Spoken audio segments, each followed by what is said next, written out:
6 hal yang harus kalian ketahui sebelum kalian menjalani tes IQ.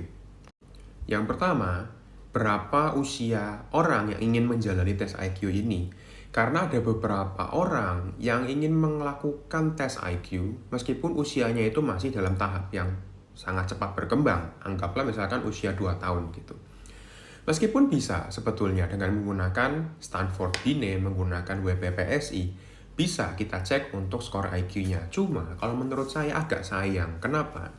Karena untuk anak usia 2 tahun, untuk anak sampai 5 tahun lah, perkembangannya setiap 3 bulan itu cepat sekali.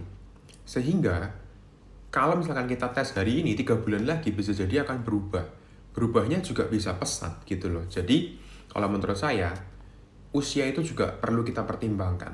Anggaplah usia yang paling oke untuk kita mulai tes IQ adalah sekitar usia 5 tahun. Oke? Kemudian yang kedua adalah alat ukur apa yang diberikan. Kalian punya hak untuk bertanya kepada penilainya, kepada psikolognya, untuk tahu ini alat ukur apa namanya. Alat ukur ini validitasnya seperti apa. Sudah digunakan di mana saja, lisensinya dari mana. Itu boleh kalian tanyakan supaya valid gitu. Jadi kalian tahu, oh misalkan ini alat ukurnya namanya IST. Oh IST ini saya dapatnya dari mana? Dari UI, dari Biro Psikologi mana gitu. Apakah ini memang sudah terbukti valid untuk mengukur IQ? Ya, kalau sudah ada lisensi dari UI, mungkin akan valid. Jauh lebih baik daripada yang tidak terlisensi sama sekali.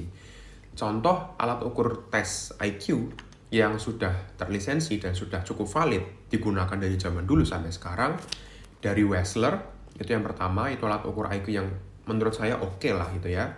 Kemudian ada Stanford Binet, itu oke juga.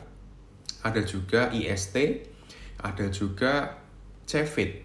Itu sudah menurut saya cukup oke untuk mengetahui skor IQ dengan validitas yang cukup.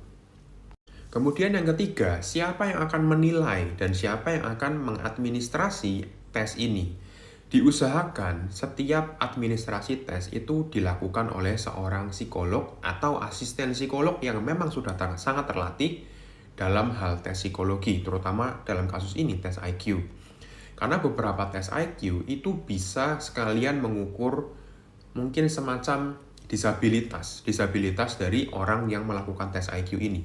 Contohnya misalkan alat ukur seperti Wechsler, itu bisa mengukur apakah di otak itu ada cedera juga, apakah di otak itu ada masalah, itu bisa dicek dengan menggunakan alat ukur IQ ini sekalian gitu loh ya. Jadi sebisa mungkin orang yang mengukur ini itu punya kapabilitas, punya kemampuan, punya potensi, punya apa ya istilahnya itu kayak dia tuh valid gitu loh untuk ngecek itu. Paling enggak dia psikolog yang memang di bawah dari himpunan psikologi di daerahnya atau di bawah ikatan psikologi klinis di daerahnya. Kalian bisa cari apakah psikolog itu memang ada di bawah naungan himpunan psikologi atau ikatan psikologi klinis, carilah di website dari mereka masing-masing.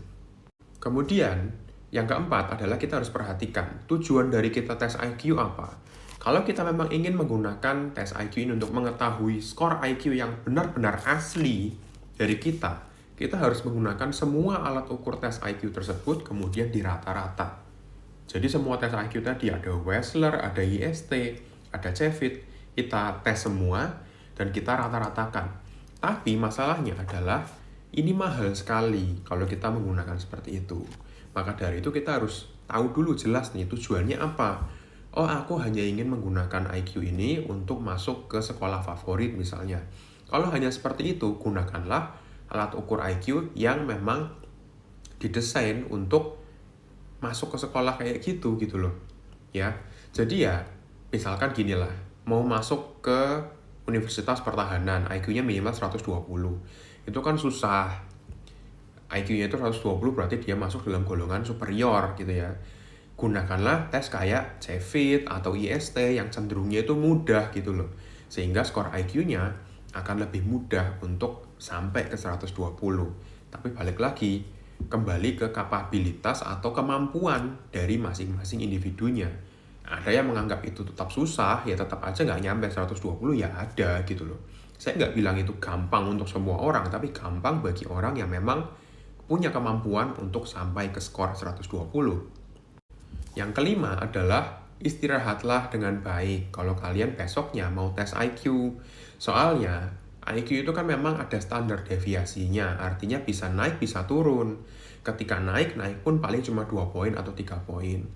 Turun pun paling 2 poin sampai 3 poin, kecuali kalau kalian melakukan kesalahan yang fatal misalkan sehingga skornya turun.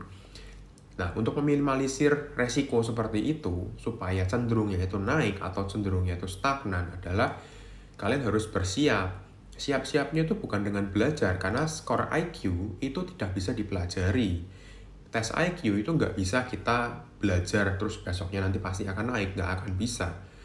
Kecuali kalau kalian memang sudah mempelajari atau tesnya itu sudah bocor dan kalian belajar tes itu, oke, mungkin hasilnya bagus gitu ya, tinggi. Tapi jadinya kan nggak valid. Bukan skor IQ yang sesungguhnya itu berarti, gitu loh.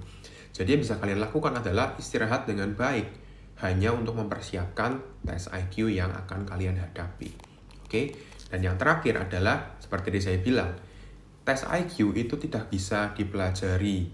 Kalau sampai kalian bisa mempelajari tes IQ tersebut, artinya tes itu sudah bocor. Kalau tes itu sudah bocor, artinya sudah tidak lagi valid untuk digunakan di Indonesia terutama, atau di dunia bahkan. Sehingga ketika kalian membawa hasil tes IQ tersebut, bisa jadi nggak diterima oleh yang membutuhkan atau yang berkepentingan.